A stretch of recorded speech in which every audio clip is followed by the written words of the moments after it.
Assalamu alaikum, dear children. In this video, I will tell you the story of Prophet Ibrahim and the fire. Hazrat Ibrahim and the fire, interesting story. I've kept this story on number 1 because it's my daughter's favorite.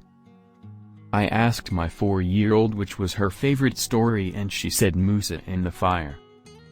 I said, you mean Hazrat Ibrahim?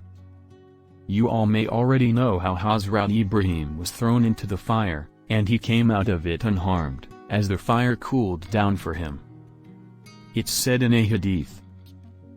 When Prophet Ibrahim was thrown into the fire, he said, Allah, alone, is sufficient for us, and He is the best disposer of affairs. So did the Messenger of Allah, Hazrat Muhammad, when he was told.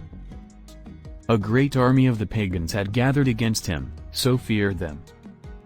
But this warning only increased him and the Muslims in faith, and they said, Allah, alone, is sufficient for us, and He is the best disposer of affairs, for us.